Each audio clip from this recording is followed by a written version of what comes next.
Cümleten selamun aleyküm hanımlar. Diva Patik YouTube kanalıma hepiniz hoş geldiniz. Bugün birlikte iki şiş dikişsiz çok güzel bir patik yapacağız. Ben patiğimde siyah ve yavru ağzı renginde 2 tane normal patiklik ip kullandım. Şişlerim 3 numara. Hemen modelimi de göstereceğim. İşte hanımlar, modelimiz bu şekilde. Çok güzel, çok şık bir model oldu. Patiğimizin hiçbir yerinde hanımlar dikişimiz yok. Tabanımız bu şekilde. Topuk kısmı böyle. Bu patik benim elimin ölçülerine göre 37-38 numara ayaklar için uyumlu oldu. 39-40 numara başlamak isteyenler 4 ilmek fazla başlayabilirler. Ben 48 ilmek olarak başladım. 52 ilmek olarak başlayabilirsiniz. Model 2 ilmek ve katları üzerine kurulduğu için ilmek sayısının çift olması önemli.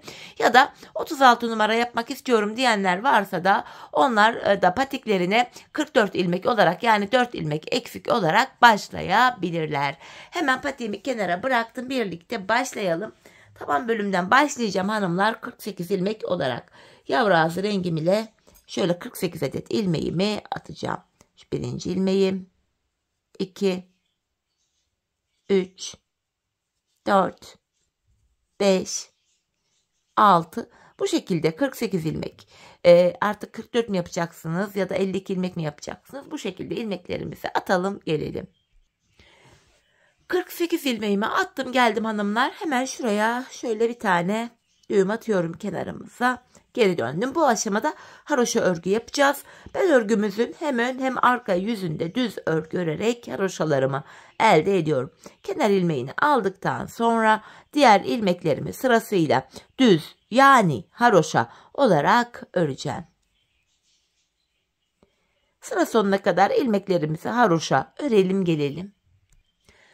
İlmeklerimi sıra sonuna kadar ördüm hanımlar. Tekrar geri dönüyorum. Geri döndüğümüzde ön yüzdeyiz. Ön yüzde olduğumuzu şöyle kabul ediyorum. Şu başlangıç ipimiz eğer ki sol taraftaysa ön yüzdeyiz demektir. Ön yüze baktığımızda şurada bir diş haroşamız oluştu bile.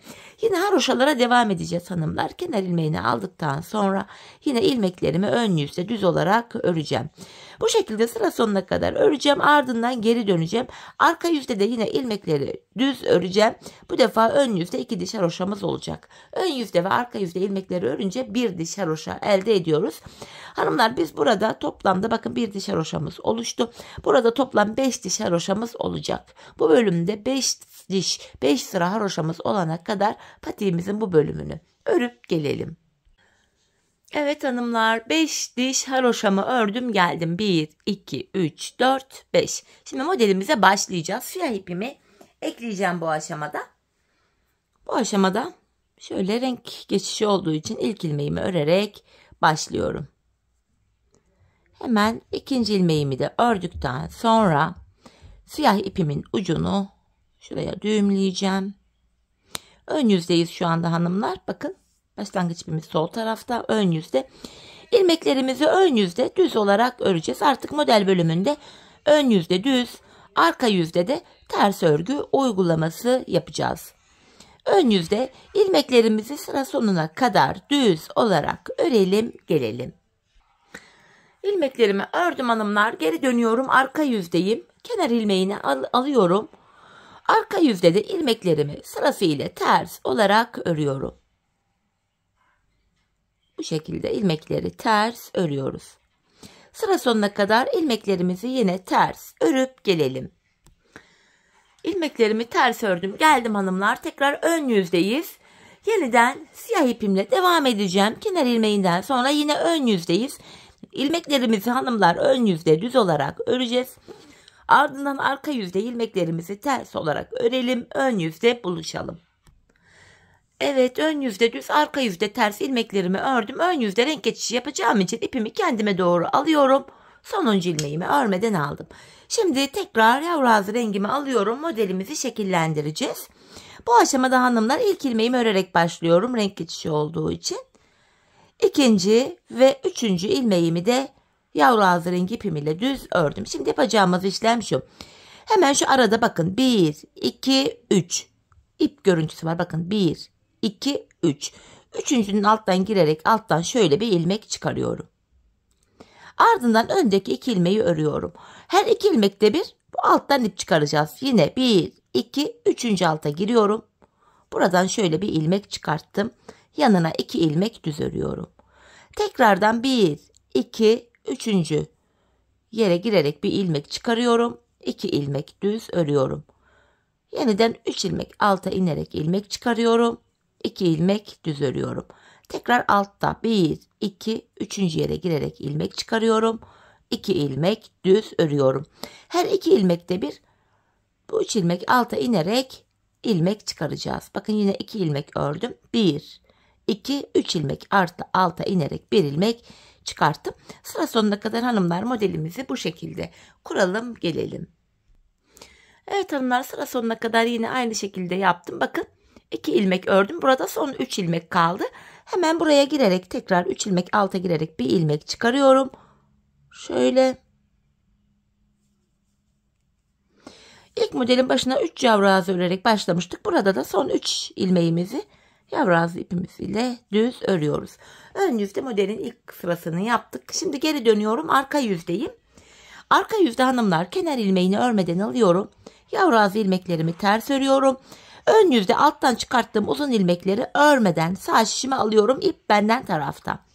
Aralardaki 2'şer ilmeği ters örüyorum. Uzun ilmekleri örmeden sağ şişime alıyorum.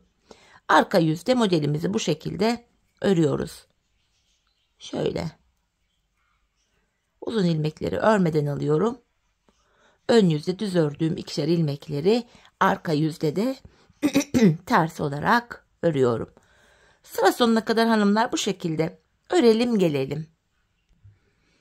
Evet, sıra sonuna kadar ilmeklerimi ördüm. Şimdi ön yüzdeyiz. Bu aşamada hanımlar yapacağımız işlem şu. Kenar ilmeğini aldıktan sonra 2. ilmeğimi örüyorum. Şimdi alttan çıkarttığım uzun ilmeğim vardı. Şu 3. ilmeğimin yönü düzgün gelmediği için şöyle düzeltiyorum. Yapacağım işlem şu. Sağa doğru kesim yapacağız hanımlar. Bakın şu uzun ilmeğin içine ilk girerek hemen yanındaki ilmeği de alıyorum. İkisini şöyle sağa doğru kesim yaptım. Ardından bu uzun ilmeğimi şöyle şişime alıyorum, geri sol şişime. Bu aradan girerek solundaki ilmekle birlikte keserek örüyorum. Tekrar ilmek sayımız eski haline dönüyor böylece. Yeniden bakın. Burada bir uzun ilmeğim var. Solunda da bir ilmek var. Bu ilmeğimin yönünü şöyle düzelttim. Uzun ilmeğin içinden girerek şöyle sağa doğru kesim yapıyorum. Sonra uzun ilmeğimi şöyle sol şişime taktım. Bu aradan girerek solundaki ilmekle ikisini keserek örüyorum. Bu şekilde yapıyoruz hanımlar. Devam ediyorum yine. Bu ilmeğimin yönü düzgün gelmediği için düzelttim. Uzun ilmeğin içinden girerek bu soldaki ilmek, sağdaki ilmek ile birlikte ikisini kestim. Bu uzun ilmeği şöyle şişime alıyorum ve tekrardan solundaki ilmek ile birlikte keserek örüyorum. Yine devam ediyorum. Uzun ilmeği sağdaki ilmek ile birlikte şöyle sağa doğru kesim yaparak ördüm. Uzun ilmeğe sol şişimi taktım ve solundaki ilmek ile birlikte şöyle örüyorum. Bakın şeklimiz bu şekil oluşuyor. Devam ediyorum. Bir diğer modelimi yapıyorum. İlmeğimin yönünü düzelttim. Uzun ilmeğin içinden girerek şöyle sağa doğru kesim yaptım. Uzun ilmeği yine sol şişime takarak solundaki ilmek ile birlikte ikisini keserek örüyorum. Böyle.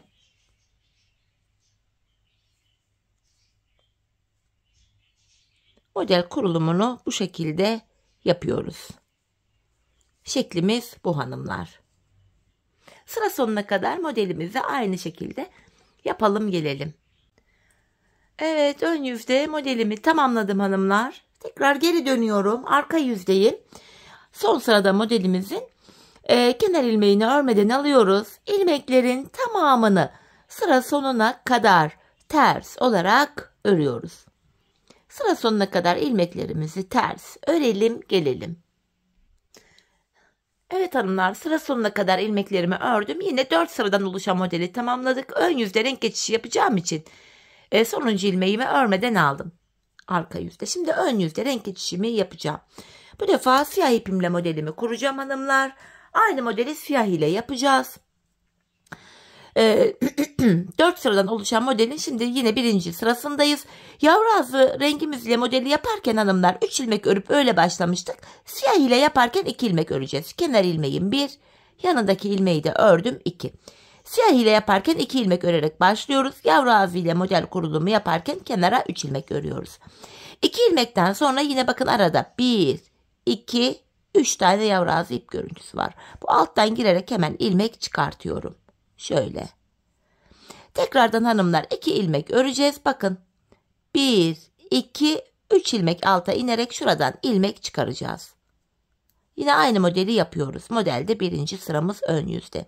Her 2 ilmekte bir aradan 3 ilmek alta inerek ilmek çıkarıyoruz. Bakın yine 2 ilmek ördüm. 1, 2, 3. Hemen şuraya girerek ilmek çıkartıyorum. Tekrardan 2 ilmek örüyorum. Şu araya girerek ilmek çıkartıyorum. Şöyle. Tekrar 2 ilmek örüyorum. Araya girerek ilmek çıkartıyorum. Bu şekilde sıra sonuna kadar modelimizi yapalım gelelim. Evet hanımlar, son 2 ilmek kalana kadar geldim. En son 2 ilmek örmüştüm. Buradan da şöyle 1, 2, 3 ilmek alttan inerek ilmek çıkarıyorum. Modelimizin başında 2 siyah örerek başlamıştık. Sondaki 2 siyah ilmeğimi de örüyorum. Ön yüzde birinci sırayı tamamladık. Tekrar arka yüzde ikinci sıradayız. Şöyle. Yapacağımız işlem şu: kenar ilmeğini örmeden alıyorum. İlk modelde olduğu gibi siyahları ters örüyorum. Alttan çıkarttığım ilmekleri örmeden sağ şişimi alıyorum. 2 ilmek ters örüyorum. Alttan çıkarttığım ilmekleri örmeden sağ şişime alıyorum. Arka yüzde modelimizin ikinci sırasını bu şekilde tamamlayalım gelelim.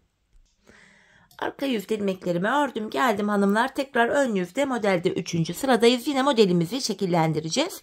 Kenar ilmeğini aldıktan sonra bakın bir uzun ilmek var. Yanında da bir siyah ilmeğim var. Yine siyahın yönünü düzeltiyorum. Uzun ilmeğin içinden girerek bu sağdaki siyah ile birlikte kestim. Ardından sol şişimi yine uzun ilmeğe takıyorum. Solundaki ilmekle birlikte keserek örüyorum.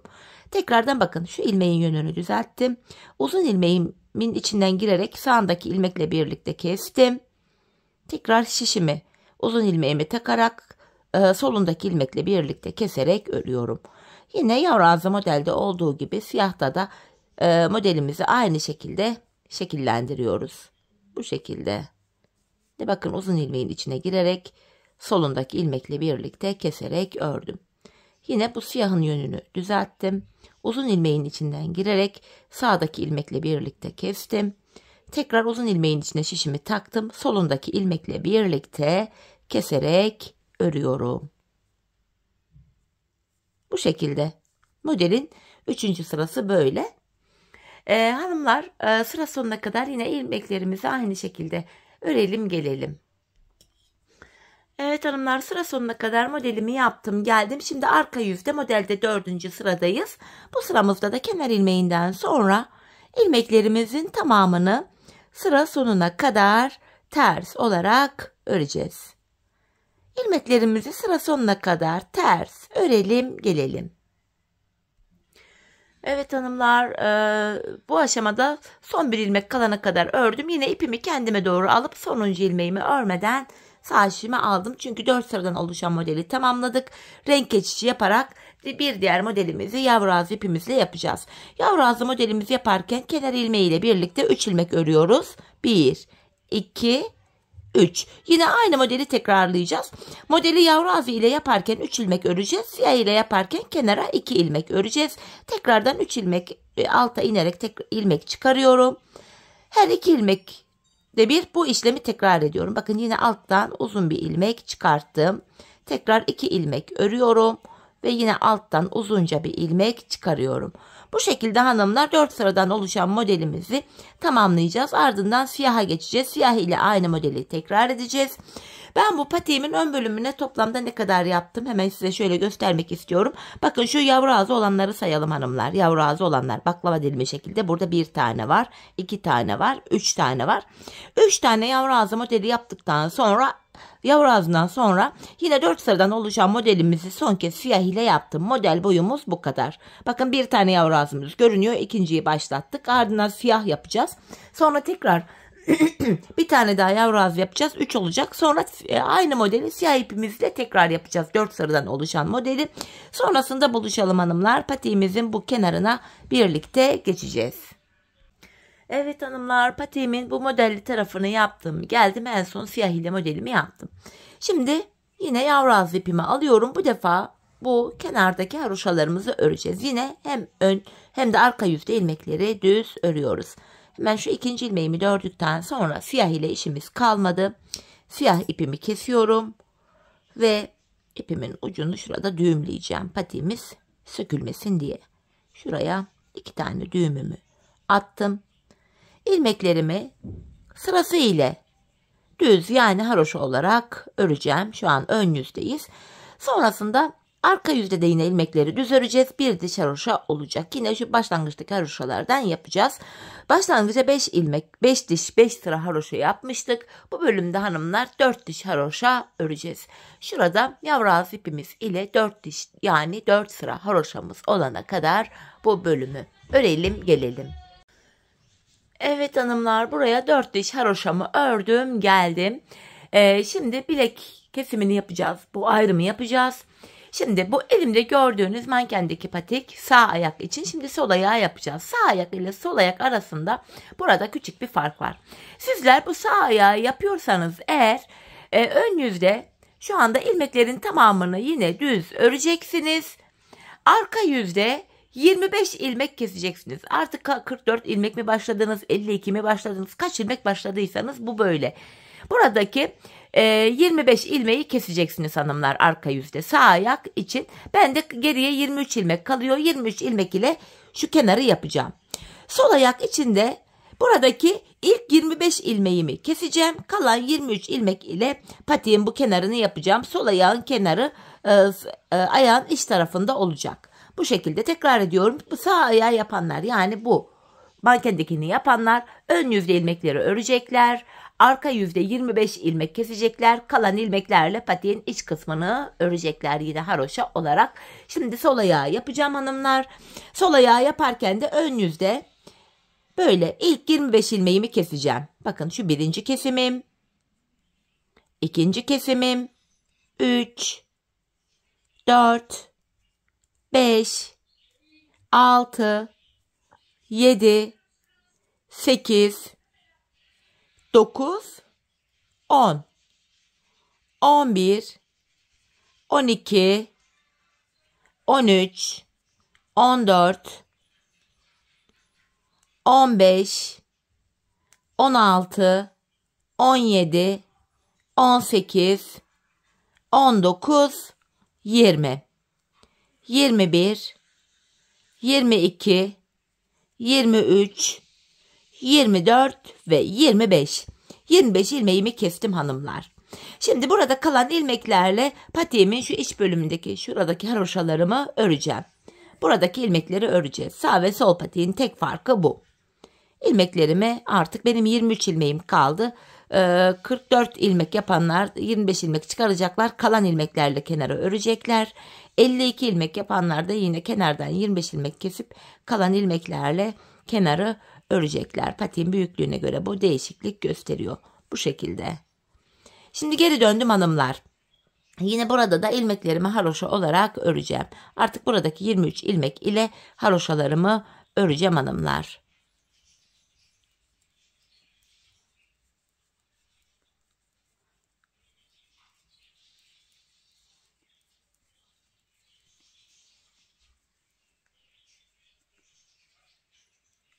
Sonuncu ilmeği de ördüm. Tekrar geri döneceğiz. Yine burada aynı sayılarla haroşamızı yapmaya devam edeceğiz.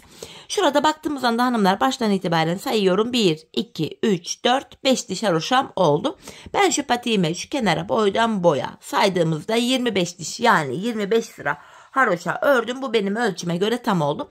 Sizler bu ölçüyü şöyle yapabilirsiniz hanımlar. Şöyle katladığınız anda buradaki sayı uzunluk şurayla eşit olmalı. Mesela şöyle ördükçe haroşa sayısı şurada artacak ya. Yani şurası büyüyecek ya. Şöyle tutacaksınız. Şu kenarla eşit olana kadar öreceksiniz. Yani ben burada 25 diş haroşa ördüm. Belki siz 27 örersiniz. Belki 28 örersiniz. Ya da daha az 22-23 diş haroşa örersiniz. Şöyle katlıyoruz. Bakın şu bölümü şu kenarla eşit olacak şekilde öreceğiz. Dediğim gibi ben buraya toplam 25 diş haroşa ördüm. Tam oldu. Şimdi birlikte şu kenarımızı hanımlar şuraya kadar tamamlayalım. Haroşalarımızı tamamlayalım. Gelelim. Ardından birlikte kesimimizi yapacağız. Evet hanımlar, patiğimin şu kenarını tamamladım. Geldim. Bakın şöyle ikiye katlıyorum tam orta bölümden şuradan. Şöyle şurası eşit oldu. Gördüğünüz gibi bakın. Şimdi bu bölümü bitirdik hanımlar. Şu an sol patiği yapıyordum. Sol patiğin şu haroşalı iç kenara gelen tarafı sol tarafta, sağ patiğinki de sağ tarafta olacak. Yani V şeklinde koyduğunuz anda sağ patiğin desenli tarafı şurada, haroşalı bu düz tarafı da bu sağ tarafta oluyor. Şimdi bu ilmeklerimizi keseceğiz hanımlar. İkişer ikişer toplayarak ilmeklerimi keseceğim. Biraz gevşek bir kesim yapacağım. Çünkü arka bölümü örerken bu kesim yaptığım kenar ilmek yerlerinden ilmekler çıkaracağım. Şöyle ilmeklerimi ikişer ikişer toplayarak biraz gevşek bir şekilde kesiyorum. Hepsini keseceğiz böyle.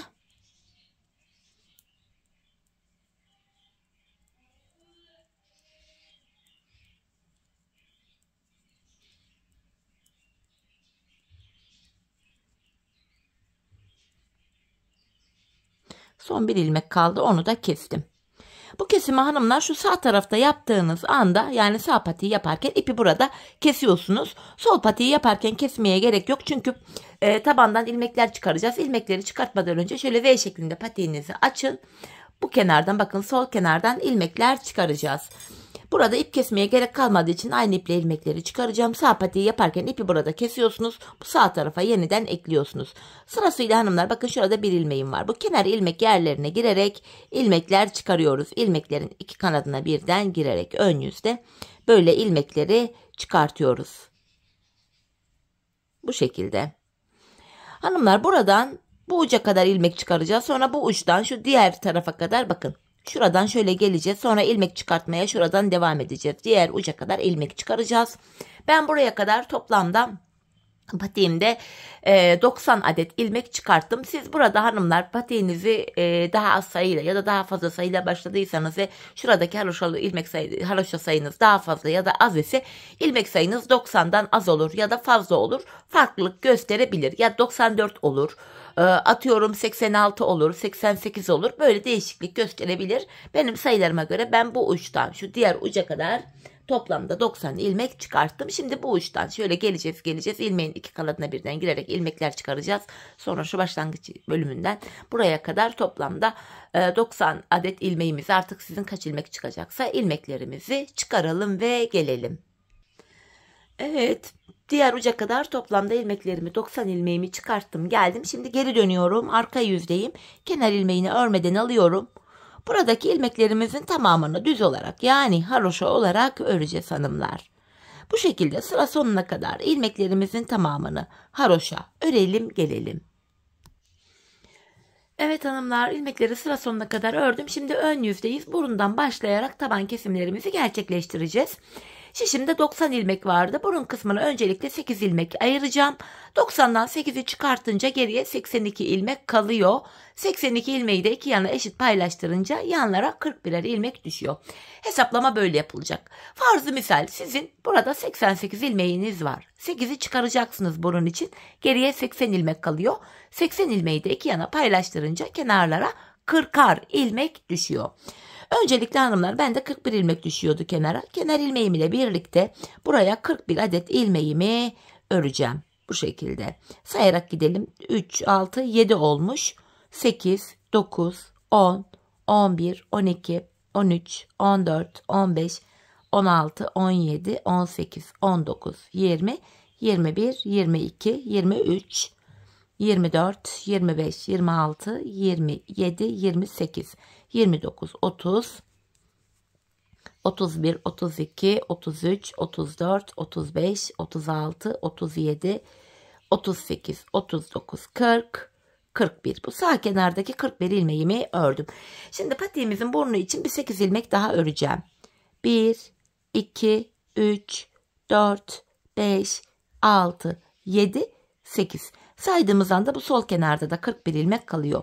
8 ilmekten sonra geri dönüyorum. İpim karşıda, ilk ilmeği örmeden alıyorum. 8 ilmeğimi tekrar öreceğim. 2, 3, 4, 5, 6, 7, 8. Tekrar geri dönüyorum. Buraya 8 ilmek ile bir diş haroşa ördük. Şimdi tabanımızı 12 ilmek olarak öreceğiz. 12 olana kadar yanlardan ikişer ikişer ilmek keseceğiz. Kestiğimiz ilmekleri ortaya ekleyeceğiz. Böylece ortada 12 ilmek olana kadar burayı yapacağız. Şöyle yine ön yüzdeyim. İpim karşıda, ilk ilmeği örmeden aldım. 8 ilmeğimi öreceğim. Şu 4. ilmeğim. 5, 6, 7, 8. Ardından yan taraftan 2 adet ilmeği keserek ördüm. Bunu da ortaya ekledim. Ortada 9 oldu. Geri dönüyorum. İpim karşıda, ilk ilmeği örmeden aldım. 9 ilmeğimi öreceğim. 3, 4, 5, 6, 7, 8, 9. Şimdi de bu kenardan 2 adet ilmek keserek örüyorum. Bunu da ortaya ekledik. Ortada 10 oldu. Tekrar geri dönüyorum. Yine ipim karşıda, ilk ilmeği örmeden aldım. 10 ilmeği öreceğim. 3, 4, 5, 6, 7, 8, 9, 10. Yine yan taraftan 2 adet ilmek keserek ördüm. Bunu da ortaya ekledik. Ortada 11 oldu. Tekrar geri dönüyorum. İpim karşıda, ilkini örmeden aldım. 11 ilmeğimi öreceğim. 4, 5, 6, 7, 8, 9, 10, 11 ve yan taraftan 2 ilmek kesiyorum. 12. 12 ilmek oldu bu orta bölümde. Şimdi biz bu 12 ilmek ile tabanımızı öreceğiz. Yapacağımız işlem şöyle. Tabanda 12 ilmeğimiz var. 11'ini öreceğiz. 12. de kesimi yapacağız. İpim karşıda, ilkini örmeden aldım. 11 ilmeğimi örüyorum. 4, 5, 6, 7, 8, 9, 10, 11. 12. ilmekte yandan da bir ilmek alıp ikisini kesiyorum. Kesimden sonra geri dönüyorum. Yine ipim karşıda, ilkini örmeden aldım. Tekrar 11 ilmek öreceğim. 5, 6, 7, 8, 9, 10, 11. 12. ilmekte yandan da bir ilmek alıp ikisini kesiyorum. Bu şekilde hanımlar. Patiğimizi bu şekilde öreceğiz. 11 ilmek öreceğiz. 12. de kesimimizi yapacağız. Her seferinde saymaya gerek yok. Taban ile kenar arasında bakın bir ayrık görüntü var. Saymadan gideceğim. Bu tabanda son bir ilmeğim kalana kadar öreceğim.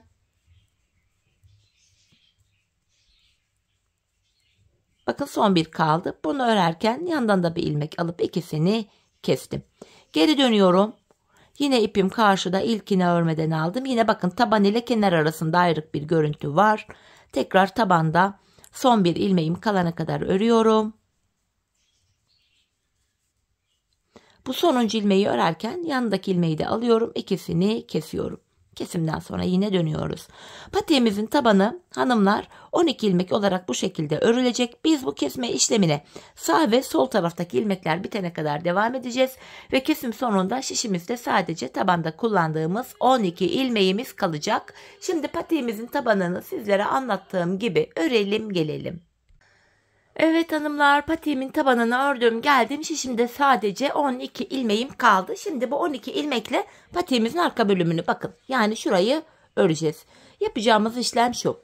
Yine ipim karşıda hanımlar, ilk ilmeğimi örmeden aldım. Haroşaya devam ediyorum. Son 2 ilmek kalana kadar örüyorum. Bakın son 2 ilmeğim kaldı. Son 2 ilmeğimi kestim. Şişimde kesim yaptığım için 11 ilmek kaldı. Bu aşamada hanımlar bakın şurada kenar ilmek yerleri var. İlk kenar ilmek yerine ilmeğin 2 kanadına birden girerek ilmek çıkarıyorum. Tekrar 12 ilmeğim oldu. Ardından geri dönüyorum. Yine ipim karşıda ve ilk ilmeği örmeden aldım. Tekrardan son 2 ilmek kalana kadar örüyorum. Son 2 ilmeğimi kestim. Bu sağ kenarda ilmek çıkartırken geri dönüyorum. Ön yüzde çıkaracağım. Öyle daha çok kolayıma gidiyor. Hemen şuradaki ilk kenar ilmek yerine girerek buradan da şöyle ilmek çıkarttım. Yeniden 12 ilmek oldu. Patiğimizin arkası bu şekilde yapılıyor. Son 2 ilmek kalana kadar örüyorum. Son 2 ilmeği kesiyorum ve sıradaki kenar ilmek yerinden ilmek çıkarıyorum. Bakın son 2 ilmeğim. İkisini keserek ördüm ve bir sonraki kenar ilmek yerine girerek ilmeğimi çıkarttım. Geri dönüyorum. Yine ipim karşıda, ilk ilmeği örmeden aldım. Aynı işlemi yapacağım. Yani son 2 ilmeğim kalana kadar örüyorum.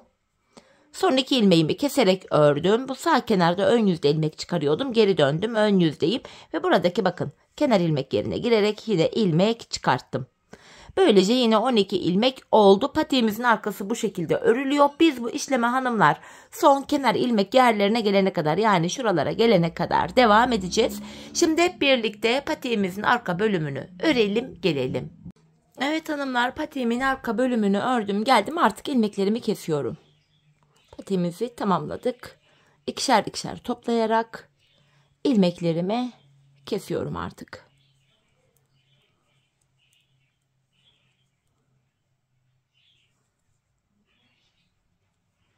Son bir ilmeğim kaldı, onu da kesiyorum. Bu aşamada şu kenarda böyle tümsek bir görüntü oluşmasın diye hemen şöyle tığ ile dibine batarak burayı şöyle düzlüyorum. 2 tane de zincir çekip ipimi kestim. Şimdi ipimizin ucunu gizleyeceğiz.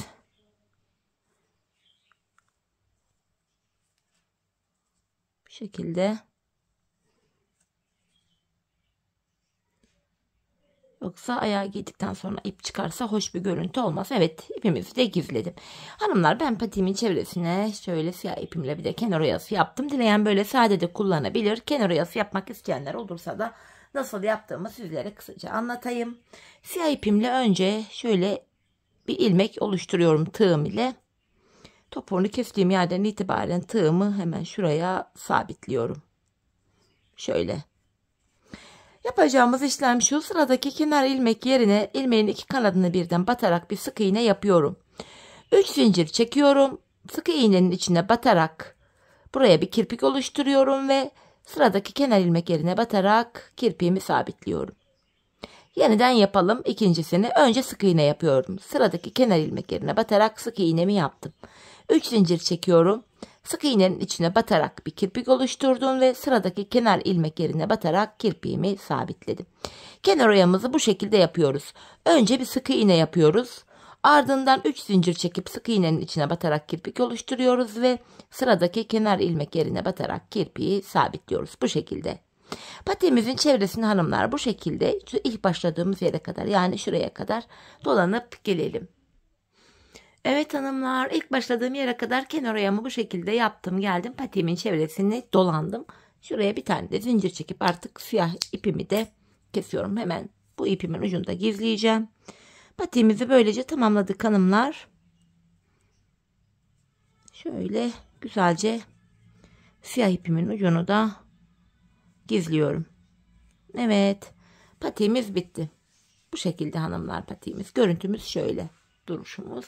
Patiğimizin diğer tarafı şöyle, önden duruşu bu şekil. Tabanımız. Hemen bir de makineye giydireceğim sol ayağı. Ayakta kendini çok daha iyi gösterecektir modeli. Gayet güzel, hoş bir patikti. Modeli de kolay, örmesi zevkli.